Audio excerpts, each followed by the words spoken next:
मानाव गेदेर रायजो राजाफोर, माय डियार जिबि ब्लग फेमिलिस, माय डियार युथ्स, दिनैनि दिना भारत संबिधाननि एबा डेमक्रेसिनि मोनसे बिराद गिदिर मोनसे उत्सव आरो सिरियास मोनसे गोथार दिन। मानोना दिनै आसामनि दाब दाब जायगायाव एसेम्बलि इलेक्शन भट थुनाय।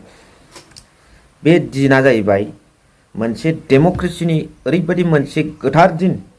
बेनि गेजेरजोंनो देशआव थानाय रायजोआव थानाय रायजो राजाफ्रा डेभेलपमेन्टनि बाथ्रा, थांना थानायनि बाथ्रा, आर्थिक बेबस्था स्ट्रं खालामनायनि बाथ्रा दिनैनि गेजेरजोंनो डिसिजन जाजोबो। मा लाइनजों बुंदों बेखौ नोंथांमोना निस्सय हमनो हाखाबाय।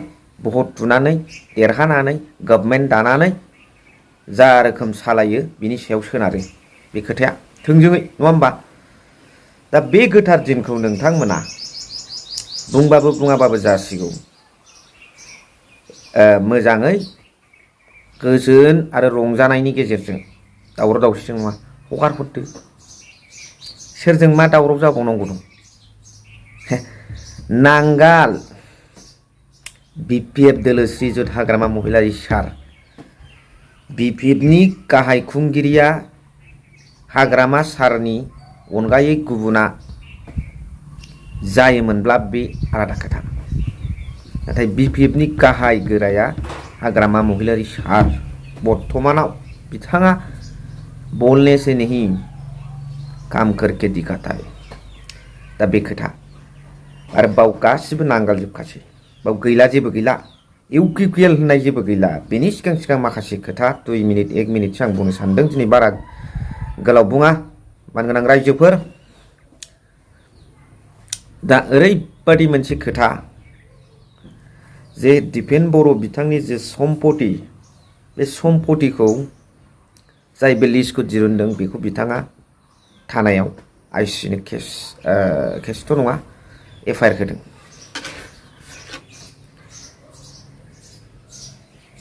एफआइआर होबाय। दा बे गाव नङाबा नङा, नंगौबा नंगौसै। आरो बेनिफ्राय बिथांनि जायफोर फल'वार्सफोर, बिथांमोनाबो आंनाव माखासे फोरमान दं होननानै आंनि मेसेन्जाराव खोन्थाहरदों। बाव फै, आं फोरमान होगोन। बेखौथ' फोरमान होनांलायगौ इसिबां गैया। नङाबा नङा, नंगौबा नंगौ जोब्बाय। नाथाय नंगौब्ला बिराद गिदिर कुइसन, आरो नंगौखौ आरो दोनखुमानो नागिरदोंबा आरो बिराद गिदिर कुइसन जाबावो। बेखायनो नंगौबा नंगौ, नङाबा नङा, जोब्बाय। बेखौ फोरमान होलायनांगौ गैया। नाथाय दिपेन बर' सारनि स्वयं गावनि खुगानिफ्रायनो दिपेन बर' सार जिके मुंह से हमने सुना है, इसेबां गैया बानायदेनाय माखासेया, खिन्थु माखासेया दं। थेवब्लाबो एप्सु में जब वो रहता था तब इतना पैसा तो कोई भी नहीं कमा सकता, एसेयाथ' दं। दा बे आरो दा बेखौ लानानै इसेबां नङा, जाबाय थांबाय जोब्बाय। आरो खामायनाया बिथांना बुंनाया जोंना ओरैल'मोन, दिनैनिफ्राय भट देरहाजेन बे आलादा खोथा, खिन्थु राजनितियाव हाबनानै खामायनायफ्रा आलादा जायो। नाथाय साधु संगठनाव थानानै खामायनायफ्रा एसे आलादा जायो। दा बेखायनो नंगौबा नंगौ, नङाबा नङा, जोब्बाय। लिडाराथ' जानांगौ, थानांगौ। अब'जिसनाबो गोरा जानायखौ रुलिं पार्टियाबो लुबैदोंमोन। नाथाय दिनैनि समाव इउपिपिएल दिनैनिफ्राय आरो गैला। बे इउपिपिएल होननाय सोदोबानो दिनैनिफ्राय गैला। दिनै दा बेलासिनि 4टानिफ्राय इउपिपिएल होननाय शब्द नोंथांमोना जेरावबो खोनानाय नंला। एक समय में यूपीपीएल रीजनल पॉलिटिकल पार्टी था बीटीसी में, इसको भूल जाएगा। क्या है यूपीपीएल, इसको भूल जाएगा सभी लोग इसको भूल जाएगा। तो इसमें कौन रहेगा आप लोगों को तो पता है।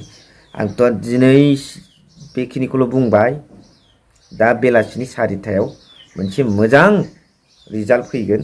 बे जाहैबाय बयनिबो खुसिनि थाखाय 4टानिफ्राय इउपिपिएल गैला।